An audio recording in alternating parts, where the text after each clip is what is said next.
여기까지 우리를 도우셨다. 한번 따라하시면 감사하겠습니다. 여기까지 우리를 도우셨다. 이 제목을 가지고 우리 송구영신 예배 드리고자 말씀을 전하고자 합니다. 오늘은 2021년 마지막이자 2022년 새해 첫날입니다. 여러분 이맘주가 되면 나오는 것 중 하나가 사자성어입니다. 한 해를 돌아보면서 한마디로 어떻게 마무리할 수 있는가라는 취지에서 시작한 거죠. 교수신문이라는 곳에서 전국에 있는 대학 교수님들에게 설문조사를 하여서 매년 연말 연초에 발표하는 것인데 총 3단계에 걸쳐서 신중하게 선정한다고 합니다. 이렇게 한 게 2001년 12월부터 시작했으니까 올해로 거의 20년째입니다. 그럼 올 한 해를 돌아보면서 교수님들이 전국 대학에 있는 지성인이라고 하는 교수님들이 선정한 사자성어가 뭘까요? 묘, 서, 동, 처라고 합니다. 묘서동처는 묘, 고양이 묘자에 서, 쥐 서자에 동, 함께할 동, 처, 있을 처입니다. 뜻은 고양이와 쥐가 함께 있다라는 말입니다. 함께 있다고 하니까 좋은 의미 같죠. 그런데 본뜻은 반대입니다. 그리 좋지 않습니다. 도둑 잡을 사람과 도둑이 한패가 되었다라는 의미예요. 고양이가 쥐를 잡아야 되는데 고양이와 쥐가 하나가 되었다. 도둑 잡을 사람이 도둑과 함께 되었다라는 겁니다. 이 사자성어가 선정된 이유가 있더라고요. 많은 교수님들이 보시기에 지난 한 해 권력자들이 서로 한패가 되어서 부정을 저지른 한 해다라고 생각한 거라고 말합니다.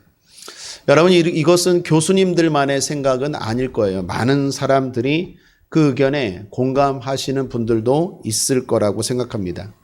지난 한 해 어떠셨습니까? 답답한 일 참 많았죠. 계속되는 코로나 때문에 삶은 지쳐가고 불경기는 계속되고 특별히 소상공인들 이래도 죽고 저래도 죽는다고 정말 울부짖는 장면들 보았고 지금도 보고 있지 않습니까? 폭등하는 집값, 자고 일어나면 억 소리가 그냥 억억 나죠. 거기다가 물가는 계속 오르고 일할 곳은 없고 일하는 사람들도 자리를 비켜줘야 되고 기술이 과학이 발달하면 좋은 것 같은데 AI 때문에 쫓겨나고 또 경기가 안 좋아서 쫓겨나고 청년들은 대학을 졸업해도 갈 데가 없어서 힘들고 그런 상황에서 힘을 가진 사람들이 서로 한패가 되어서 나눠 먹는 걸 보니까 교수님들이 뚜껑이 열린 것 같아요. 속된 말로. 그래서 가슴을 치고 답답해서 이 사자성어가 선정되었다라는 뜻입니다. 그런데 제가 궁금했습니다.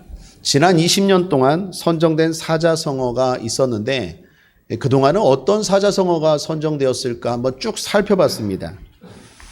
2001년 즉 교수신문이 처음으로 시작한 해 마지막 12월의 사자성어는 뭐였을까요? 오리무중이었다고 합니다. 오리무중. 뜻은 무슨 일에 대해 방향이나 갈피를 잡을 수 없다라는 의미죠. 시작. 2001년도가 그랬다라는 거예요. 2002년도에는 뭐였을까요? 이합집산이었다고 합니다. 뜻은 헤어졌다 모이고 모였다가 헤어짐을 반복하는 모습.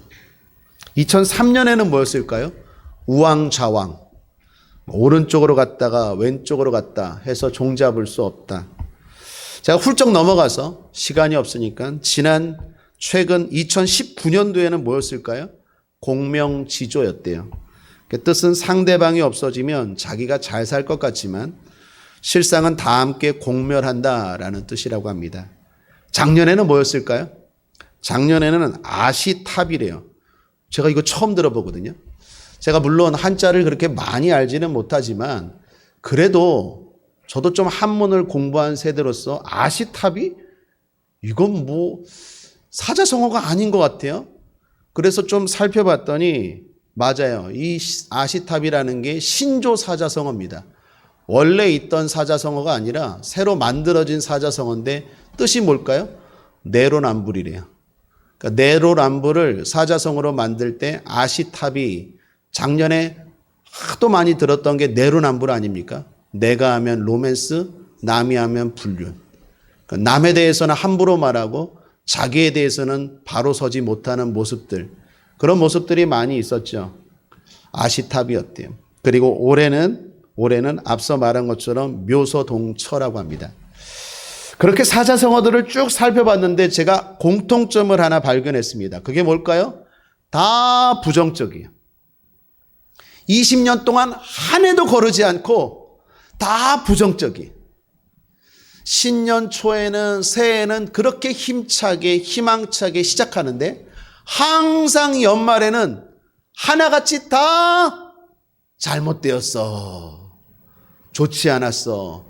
하나같이 비관적이고 부정적이었어요. 사랑하는 여러분, 그런 점에서 저와 여러분은 달라야 될 줄 믿습니다. 우리는 시작도 끝도 항상 긍정과 감사가 되어야 될 줄 믿습니다. 그런 생각 가운데 발견한 본문이 오늘 말씀입니다. 오늘 이스라엘 백성들은 이렇게 말합니다. 여호와께서 우리를 도우셨다. 사람들이 다 힘들다고 말합니다. 다 나쁜 놈이고 다 더러운 놈이라고 말하지만 우리는, 성도는, 하나님의 자녀들은, 하나님이 함께하는 저와 여러분은 이렇게 마무리하고 출발하게 되길 바랍니다. 다시 한번 따라하겠습니다. 하나님께서 여기까지 우리를 도우셨다. 그게 에벤에셀입니다. 세상은 안 좋다 말하지만 성도는, 저와 여러분은 그렇지 않습니다. 올해도 주님이 도우셨어요. 올해도 주님이 함께 하셨고 올해도 주님이 지켜주셨어요.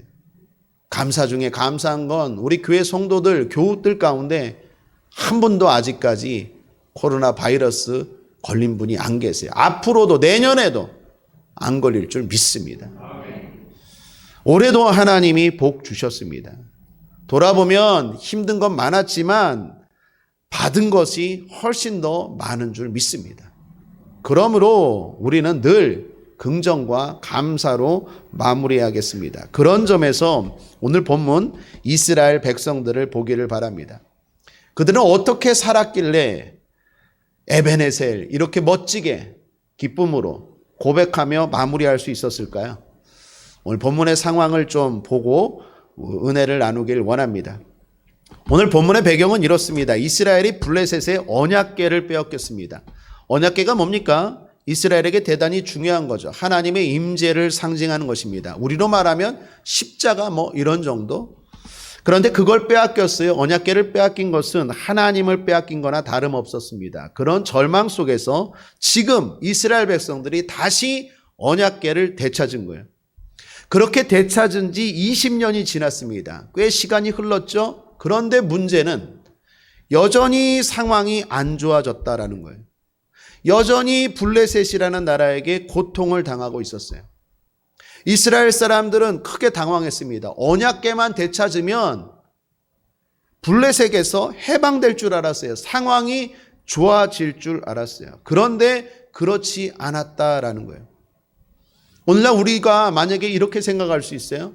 내가 주님 앞에 돌아왔다면, 내가 예배를 드렸다면 이제 모든 것이 다 안 좋았던 것들이 좋아질 거를 기대하지 않습니까? 그런데 상황이 안 좋아졌다라는 거. 여전히 코로나는 심하고 여전히 가난하고 여전히 힘들고 그것이 하루 이틀도 아니고 20년이 지속된 거예요. 이스라엘 백성들이 당황하기 시작했어요. 왜 그렇지? 언약궤를 되찾았는데 왜 우리가 이렇게 힘들까? 결론부터 말하면 언약궤는 돌아왔는데 이스라엘이 안 돌아왔어요. 사랑하는 여러분, 하나님이 원하는 건 언약궤가 아니라 이스라엘이 진심으로 진정으로 돌아오는 것이었습니다. 무슨 말입니까? 형식적이 되면 안 되고 진정성이 있어야 된다는 거예요. 자, 그렇다면 우리가 하나님 앞에 돌아온다면, 우리가 하나님 앞에 돌아왔다라고 말할 수 있는다면 어떻게 해야 될까요? 그게 구체적으로 뭘까요? 오늘 이스라엘 백성들 이 본문을 통해서 세 가지로 구체적으로 나누겠습니다. 여러분이 그렇게 할 때 하나님은 네가 정말 돌아왔구나. 그걸 인정해 주시고 우리를 도우시고 우리의 어려운 상황, 힘든 상황에서 건져주실 줄 믿습니다. 결론부터 말하면 크게 세 가지입니다. 제하라, 드려라, 기억하라. 자, 하나씩 살펴보죠. 먼저 제하라입니다. 사무엘상 7장 당시에 지도자는 삼손이었습니다. 삼손 잘 알죠? 힘은 셌습니다. 그러나 누구보다 약했습니다. 무슨 말입니까? 육적인 힘은 셌지만 영적인 힘은 약했어요. 자기 힘 의지하고 하나님을 의지하지 않았던 삼손. 그의 결론은 당연히 불보듯 뻔합니다. 비참한 상황으로 흘러가죠. 시작은 좋았는데 갈수록 비참해져서 나중에는 노새가 끄는 맷돌을 삼손이 대신 끌어요. 그렇게 비참한 상황으로 지도자가 타락하고 있으니 백성들은 말할 것도 없죠. 백성들도 고통이 심했습니다. 그런데 그때 드디어 희망이 꿈틀거리기 시작합니다. 이스라엘이 하나님을 찾기 시작한 거예요. 사무엘상 7장 2절을 보십시오. 함께 한번 읽어볼까요? 시작.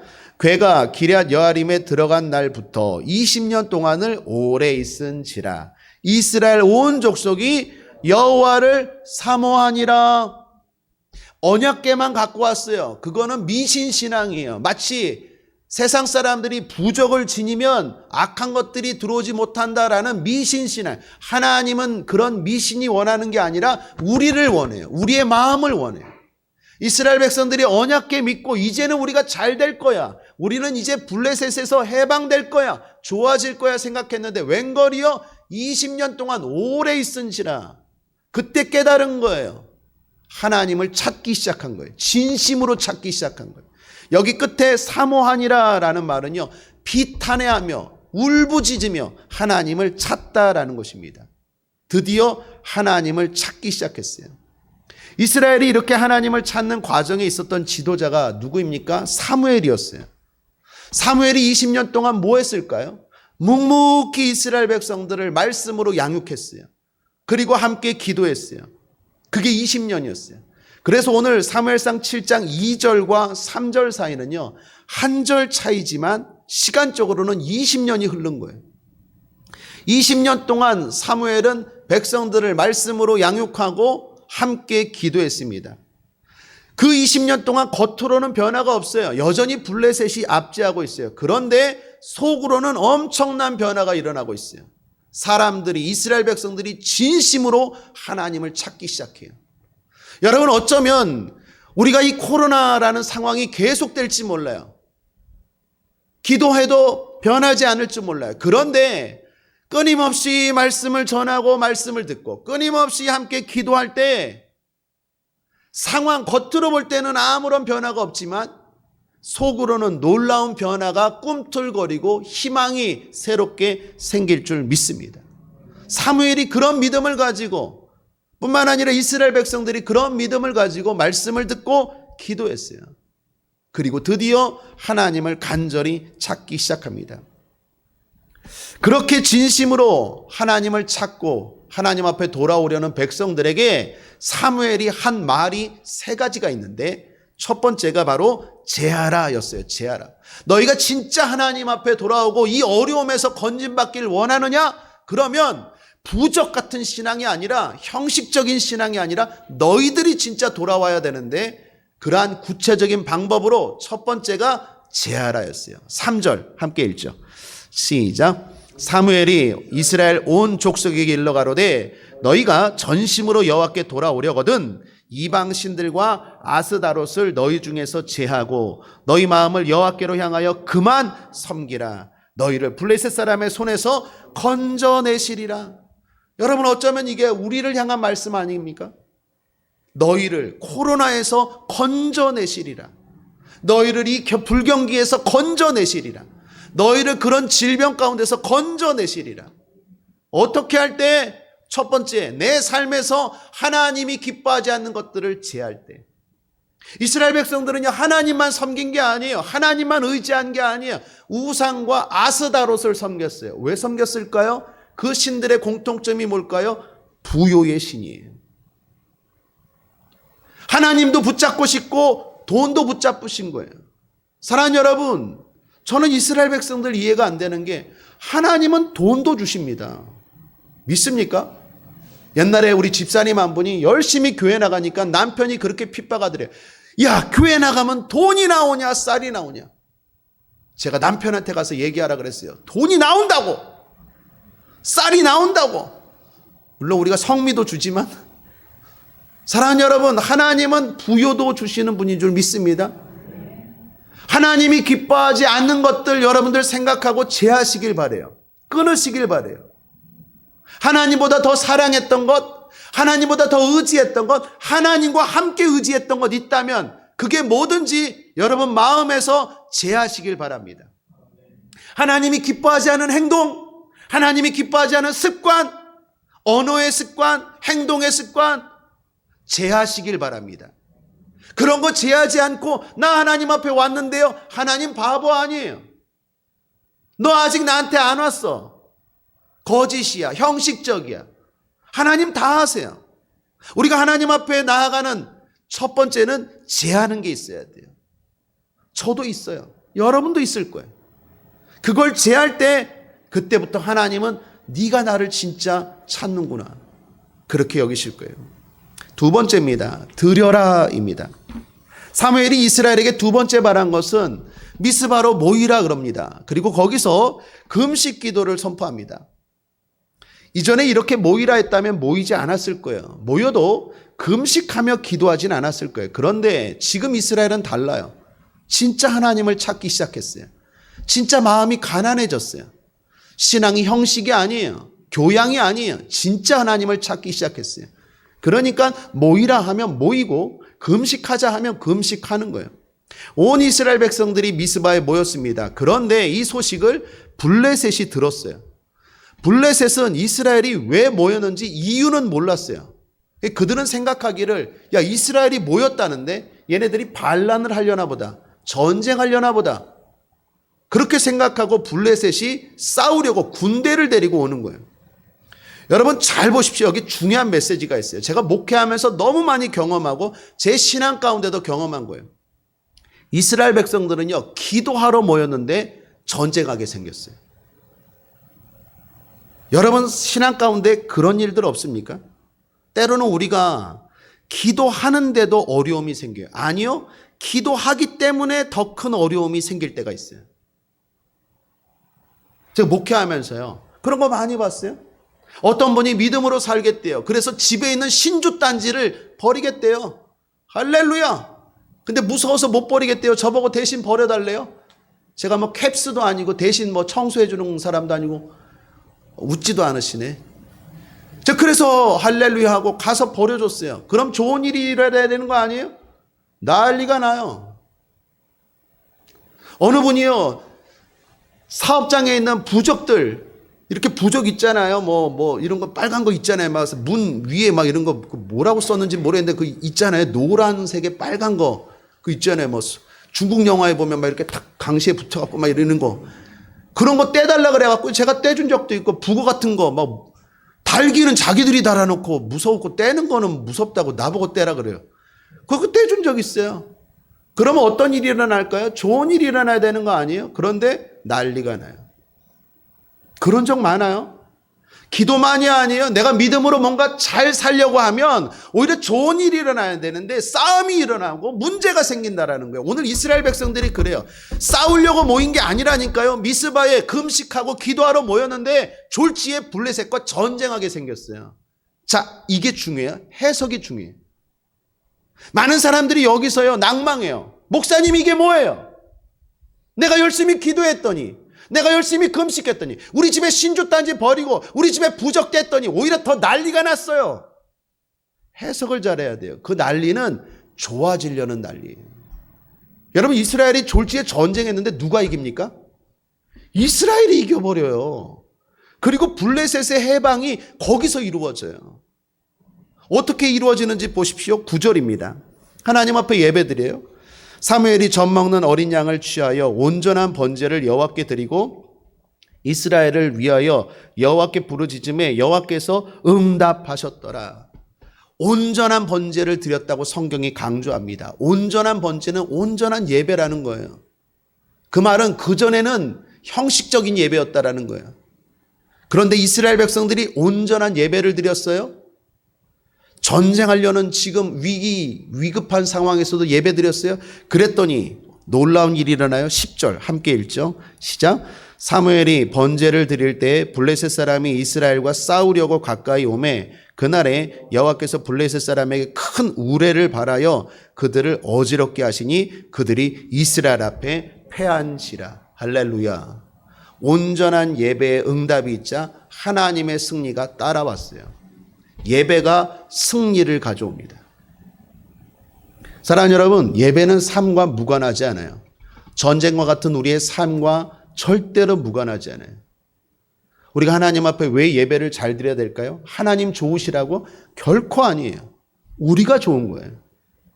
여러분이 지금 고민하는 그 전쟁과 같은 삶, 돈 벌기 위해서, 성공하기 위해서, 공부하기 위해서 그 전쟁과 같은 치열한 싸움의 승리의 비결은 예배에 있다니까요. 온전한 예배에 있다니까요. 오늘 우리가 송구영신 예배를 드립니다. 이 어려운 속에서도 예배를 드립니다. 아니요, 어렵기 때문에 더 예배를 드리는 거예요. 온전한 예배를 드려요. 왜 드립니까? 이 예배가 우리의 삶과 무관하잖아요. 반대입니다. 아주 밀접해요. 사무엘이요, 하나님 앞에 그 위급한 상황에서도 이스라엘 백성들과 온전한 예배를 드렸더니 그 20년 그 이상 동안 해결되지 않았던 블레셋의 문제가 기적같이 하나님의 도움으로 해결되었다라는 거예요.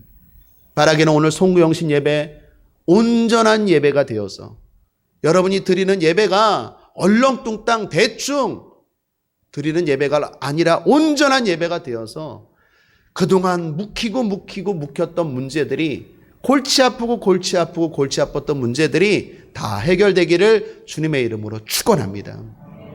그래서 인터넷 예배, 유튜브 예배가 조심스러운 거예요.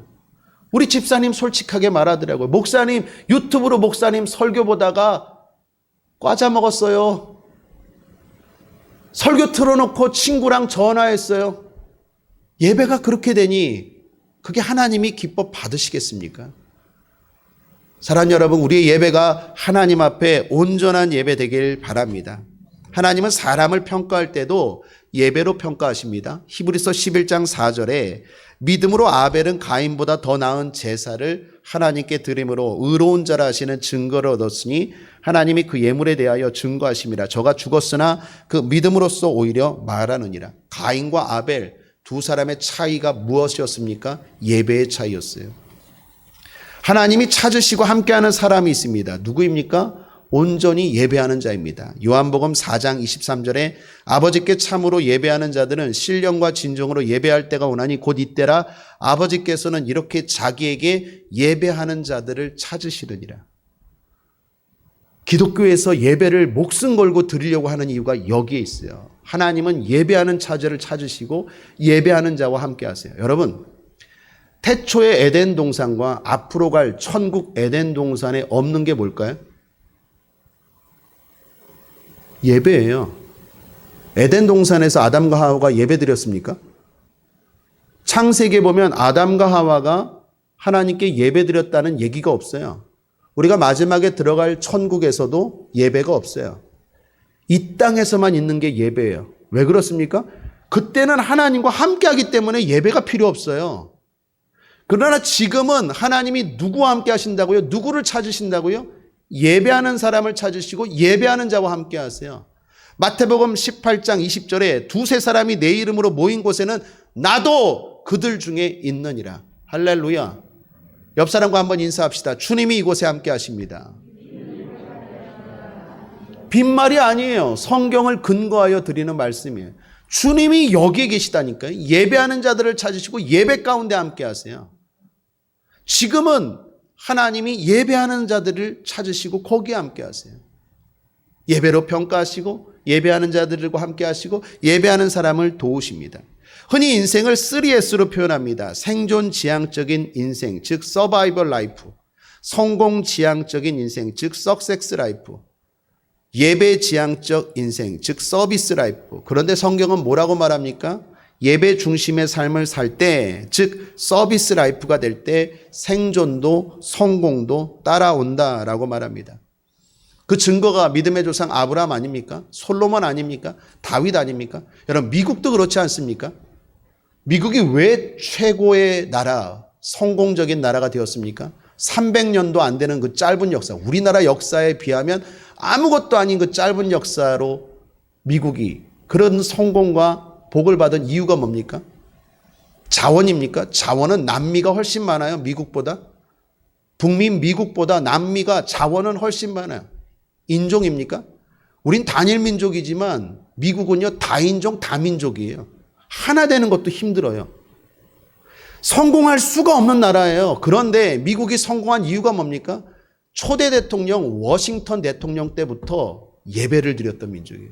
청교도들의 온전한 예배로 시작된 데가 미국이에요. 예배가 하나님이 함께 하시고 성공과 복을 가져오는 줄 믿습니다. 슬라이스 치즈로 유명한 회사가 있습니다. 크래프트라는 회사입니다. 설립자가 제임스 크래프트인데 그분이 가난했지만 믿음이 있었습니다. 무엇보다도 예배에 목숨 걸었어요. 사업보다 예배가 먼저였어요. 그렇게 사업하니 사업이 잘 되었습니다. 그런데 문제가 생겼어요. 우리 철야 예배 때도 나눈 것처럼 사람이 항상 힘이 생길 때 조심해야 되죠. 힘이 생겼어요. 사업이 잘 돼요. 바쁘다 보니까 예배가 소홀해졌어요. 드리긴 드리지만 형식적이에요. 진심으로 하나님을 찾지 않아요. 옛날 같지가 않아요. 그렇게 회사가 가다 보니까 당연히 어려워지죠. 큰 회사 위기를 만났습니다. 부도할 정도로 큰 위기를 만났대요. 크래프트라는 회사가. 크래프트라는 또한 사람이. 그때 가까운 친구가 진심 어린 충고를 해 주었어요. 조심스럽게 이렇게 말합니다. 자네 변했어. 자네 변했어. 사업하더니 옛날 같지가 않아. 옛날에는 그렇게 기도하고 예배가 먼저고 예배 중심의 사람이었는데 자네 변했어. 이 말이 이 크래프트의 마음에 꽂혔어요. 그리고 겸손하게 그 충고의 말을 받아들였답니다. 그리고 다시 위급한 상황이었지만 마음은 분주하지만 예배에 목숨 걸었어요. 어떻게 되었을까요? 크래프트 당연히 슬라이스 치즈 회사 다시 번성하게 되고 또 영광과 명예도 회복되었다라는 것입니다. 사랑하는 여러분, 하나님께 돌아온다는 것은 내 예배가 다시 온전해진다는 거예요. 사무엘이 지금 말하는 거예요. 너희가 전심으로 하나님께 돌아오려거든 온전한 예배를 회복하라는 거예요. 그런데 기억하십시오. 그렇게 살려고 할 때 이상한 일이 벌어져요. 예배 드리지 않았는데 예배 드리고 나서 오히려 전쟁이 벌어져요. 그때 해석을 잘 하셔야 돼요. 하나님이 해결하려는 전쟁이에요. 기적으로 해결하려는 전쟁이에요. 근데 많은 사람들이 바보같이 해결해요. 내가 기도했더니, 내가 믿음으로 살았더니, 내가 하나님이 기뻐하지 않는 것들을 버렸더니 난리가 났어요. 도대체 이게 뭐예요? 그렇게 생각하면 마귀가 좋아하는 거예요. 하나님이 해결하시는 거예요. 끝까지 믿음으로, 끝까지 주님 앞에 온전히 설 때 하나님이 블레셋을 물리친 것처럼 우리를 압제하는 모든 고난과 고통 가운데서 벗어나게 하실 줄 믿습니다. 마지막 세 번째입니다. 이스라엘이 하나님께 돌아온 것은 무엇입니까? 기억하고 결단하는 거였다라는 거예요. 이스라엘이 승리했습니다. 기적 같은 승리를 했어요. 그리고 돌비를 세웠습니다. 세운 의도가 뭘까요? 기억하고 결단했다라는 거예요. 여러분, 에벤에셀이라는 기념비를 세웠는데 성경 구약에 보면 돌비를 세운 장면이 두 군데가 대표적으로 나와요. 하나는 야곱이 돌 세운 거 기억하십니까? 찬송 가운데도 야곱이 잠 깨어 일어난 후 돌베개 하고 잠 갔음 하면서 돌비 세우잖아요. 베델이라고. 창세기 28장 18, 20절입니다. 야곱이 아침에 일찍 일어나 베개하였던 돌을 가져 기둥으로 세우고 그 위에 기름을 붓고 그 이름을 베델이라 하였더라. 이 성의 이름은 루스더라. 야곱이 서원하여 가로되. 자, 돌비를 세웠다는 건 뭡니까? 내가 기념하고 결단했다라는 거예요. 또 하나 여호수아 4장에 보면 여호수아가 길갈에 돌을 세웁니다. 여호수아서 4장 24절에 이는 땅의 모든 백성으로 여호와의 손이 능하심을 알게 하며 너희로 너희 하나님 여호와를 영원토록 경외하게 하려 하심이라 하라. 구약에 돌비를 세운 두 사건의 공통점은 뭐냐? 하나님이 도우심, 하나님의 승리를 경험하고 이제 내가 하나님을 의지하겠습니다 라는 깨달음과 결단의 의미로 돌비를 세운 거예요. 여러분, 우리가 하나님께 돌아온다는 것은 무엇입니까? 하나님이 베푸신 은혜를 기억하고 이제 내가 하나님을 의지하며 살겠습니다 라고 돌비, 결단하는 것이 하나님 보실 때 네가 정말 돌아왔구나 라고 인정한다라는 것입니다. 그러므로 새해 중요한 것 중에 하나가 뭡니까? 결단하셔야 돼요. 올해는 하나님만 의지합시다. 내 인생 가운데 하나님이 많은 은혜를 베풀어 주셨잖아요. 내가 이렇게도 해보고 저렇게도 했는데 어려웠잖아요. 힘들었잖아요. 그런 경험, 그런 아픔이 있잖아요. 올해는 여러분 마음에, 여러분 가정에 돌비를 세우십시오. 그리고 고백하십시오. 하나님, 올해는 내가 더 하나님만 의지하겠습니다. 그렇게 결단하고 다짐하며 나아갑니다. 할 때 올 한 해 진짜 복 많이 받을 줄 믿습니다. 독일의 유명한 시인 괴테가 이런 말 했습니다. 이 세상에서 가장 불행한 사람은 우유부단한 인간이다. 반대로 영국의 철학자 러셀도 이런 말 했어요. 위대한 일은 먼저 결단하고 시작하라. 신앙도 결단입니다. 하나님 앞에 결단하고 나아갈 때 하나님이 우리 가운데 복 주실 줄 믿습니다. 끝으로 오늘 말씀을 준비하는데 갑자기 카톡이 까똑 하고 왔더라고요. 오늘, 어제, 그제 카톡 엄청 많이 받았습니다. 제가 또 보내기도 했지만 또 받기도 엄청 받았어요. 그런데 그 카톡 가운데 어느 곳에서 보냈는지 모르겠는데 이런 내용이 있었어요. 포인트가 며칠까지 다 소진됩니다. 서둘러 사용하십시오. 제가 무슨 포인트가 있었나 봐요. 제가 그거 보면서 갑자기 이런 생각이 났어요. 은혜는 소진되지 않아요. 하나님의 은혜가 우리 가운데 가장 큰 포인트, 성공 포인트, 축복 포인트인 줄 믿습니다. 2022년도에는 하나님을 더 의지합시다. 여러분 힘이 있습니까? 건강에 힘이 있고 젊음에 힘이 있고 지혜의 힘이 있고 물질의 힘이 있고 권력의 힘이 있습니까? 하나님이 가장 강력한 힘인 줄 믿습니다. 하나님을 더 의지하기로 결단하고 나아갈 때 진짜 새해 복 많이 받게 되고 진짜 우리를 계속 눌렀던 블레셋과 같은 고통에서 벗어나게 될 줄 믿습니다. 말씀을 정리합니다. 여기까지 우리를 도우셨다. 에베네셀이라는 제목으로 하나님 말씀 나누었습니다. 우리의 고백은 시작도 끝도 항상 감사, 긍정, 에베네셀이 되어야 하겠습니다. 그렇게 되기 위해서 하나님이 기뻐하지 않는 두 마음, 제할 것 제하고 온전한 예배에 힘쓰고 승리와 기적을 생각하며 하나님을 의지하기로 결단해야 하겠습니다. 그렇게 살 때 새해 복 많이 받게 될 줄 믿습니다. 기대가 됩니다. 기도하겠습니다. 좋으신 하나님 아버지 감사합니다. 2022년도 새해가 밝았습니다. 많은 사람들은 희망차게 출발하지만 늘 부정적으로 끝납니다. 늘 안 좋고 비관적으로 끝납니다. 그러나 우리는 시작도 끝도 늘 희망이고 감사고 기쁨인 줄 믿습니다. 그렇게 살게 하여 주옵소서. 그러기 위해서 어떻게 해야 되는지 다시 한번 깨닫게 하시니 감사합니다. 주여, 우리가 하나님 앞에 진심으로 나아가오니 주님, 우리를 받아주시고 우리를 모든 고통과 아픔에서 자유케 하시고 복되게 하여 주시옵소서. 감사드리며 예수님의 이름으로 축복하고 기도했습니다. 아멘.